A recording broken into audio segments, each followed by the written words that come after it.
importantes, significativos de diferencia. Mientras tanto, en los próximos minutos vamos a poner la mirada sobre el sector turístico, sobre cómo se está moviendo en estos momentos el mercado y hacia qué punto nos estamos dirigiendo, teniendo en cuenta que vamos dejando la peor parte, el peor impacto de la crisis sanitaria atrás.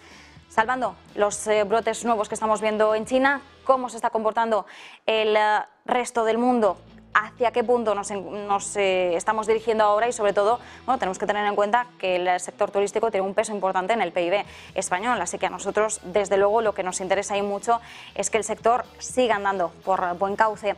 Saludamos a Roberto Broncano, es director de Travel and Hospitality en VAS. Roberto, gracias por acompañarnos. Nada, gracias a vosotros por invitarme a estar aquí con vosotros. Bueno, para quienes no conozcamos VAS, ¿en qué consiste? ¿Quién es VAS?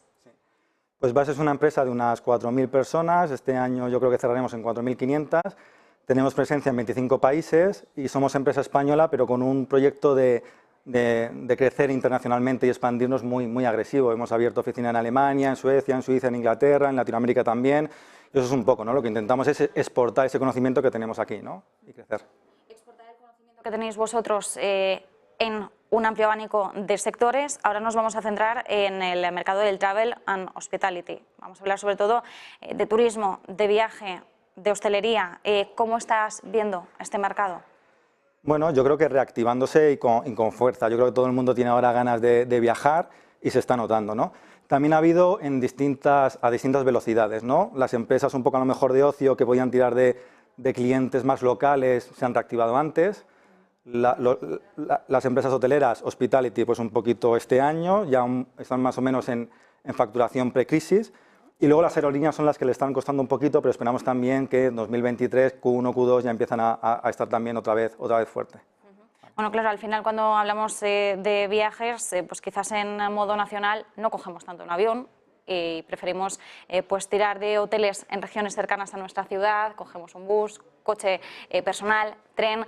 Vamos a ver también cómo van avanzando, ¿no?, las aerolíneas a medida también que nos atrevemos un poquito más a salir de nuestras propias fronteras, que parece que ya lo estamos adoptando como un hábito, que estamos volviendo precisamente a ese patrón de consumo de antes de la pandemia. Le estamos perdiendo el miedo también ahora mismo a volver a coger un avión.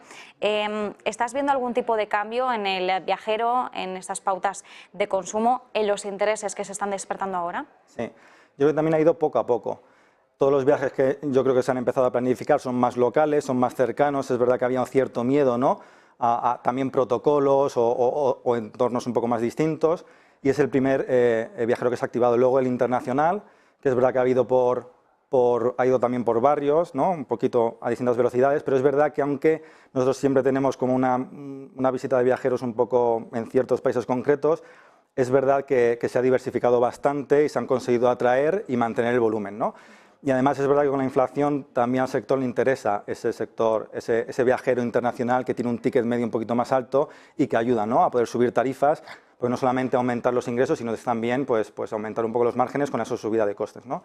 Y luego está el viajero empresa, que es el que más está tardando un poquito, ¿no? Ya nos hemos acostumbrado entre nosotros a tener pues call o llamadas o a través de videoconferencia, entonces es verdad que ese viaje de negocio está tardando un poquito más en llegar. Sobre todo porque además también podemos incluso llegar a interpretarlo en que en un momento en el que vemos también cómo la inflación está mermando la capacidad adquisitiva, no solo de hogares, también de empresas, quizás se pueden prescindir de determinados viajes siempre y cuando se pueda resolver con una call, ¿no? Como bien indicabas, que es además un patrón que hemos visto que se está intentando mantener también un poco por las facilidades que ofrece a veces el mantener ese tipo de reuniones que quizás pues nos eviten un desplazamiento que implique pues varias horas, coger un avión con todo lo que significa, que al final también puede ralentizar algún proceso en reuniones, decisiones que deban adoptar las empresas. Pero claro, al final tenemos que hablar siempre de un antes y un después en el sector respecto a la crisis sanitaria. ¿Habéis observado cambios importantes, por ejemplo, tecnológicos, que se hayan producido después del COVID? Sí, yo creo que al final estas empresas han quedado sin el cliente, de repente ha desaparecido, han tenido que cerrar, ha sido complicado, ¿no? Entonces han hecho un esfuerzo en ir de manera directa a ese cliente, ¿no?, de conocerle mejor, comunicarle mejor, atraerle a través de webs, los distintos canales de comunicación con el cliente, programas de fidelización, ¿no?, una vez que tengo a ese viajero, cómo intento mantenerle dentro de mi marca. Entonces yo creo que ha habido una tendencia, pues tanto en los canales digitales principalmente, en las webs, en las comunicaciones por correos, en ese tipo de tecnologías, intentar fomentarlas para poder llegar a ese viajero, intentar retenerle y atraerle, ¿no? Y si al final alguien piensa en, oye, me voy a Valencia, no, me voy a Valencia, pero ¿en qué hotel voy? ¿A qué parque voy? ¿Con qué aerolínea viajo? ¿No? Y eso es un poquito donde están poniendo foco. Y claro, en ese sentido, ¿cómo han ido evolucionando las marcas? ¿Cómo lo habéis apreciado?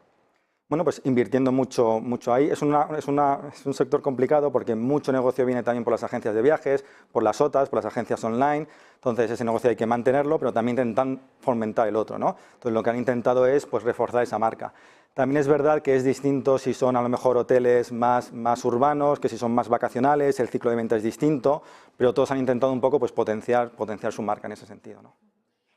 ¿Estáis viendo que hayan surgido nuevas compañías, además, que hayan nacido con algunas de estas tecnologías clave a raíz de la pandemia? ¿Nos podrías contar algún caso?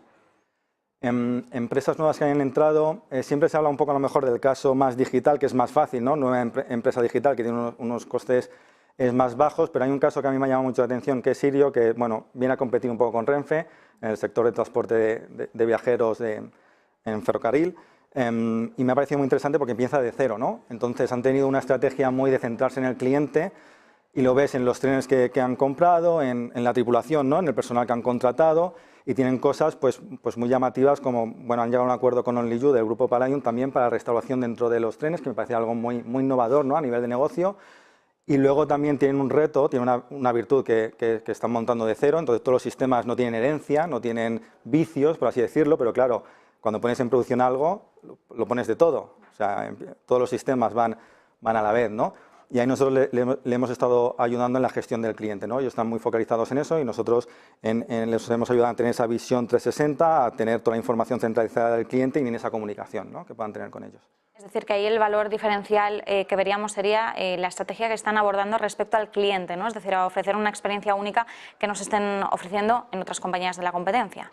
Totalmente, empresa nueva, como te decía, entonces han podido diseñar su estrategia, cómo ir al mercado, ser flexibles también, no tienen esa herencia, ¿no? También de marca, ¿no? Son nuevos, entonces es una oportunidad, ¿no? Muy interesante y se han focalizado mucho en esa estrategia de cliente, tanto en lo offline, por así decirlo, como en la parte online, ¿no? Interesante. Claro, y vosotros desde VAS, por ejemplo, ¿en qué tecnologías os habéis estado apoyando? Sí, pues aquí nosotros nos hemos apoyado principalmente en la nube de Salesforce, ¿vale? Que en la parte de CRM, Marketing Automation, Marketing Cloud, pues son, bueno, best in class, son los mejores, ¿no? Del mercado, ¿no? Son los que están un poco controlando, ¿no? Hay otros players, ¿no? Pero yo creo que son los que tienen la baza principal en ese sentido, ¿no? Entonces les estamos ayudando en implantar esa nube, esa solución multinube que estamos implantando con ellos. Nosotros nos quedamos con esas claves. Roberto Broncano, director de Travel and Hospitality en VAS, muchísimas gracias, un placer. Gracias a vosotros. Y nosotros aprovechamos, hacemos una breve pausa y volvemos enseguida.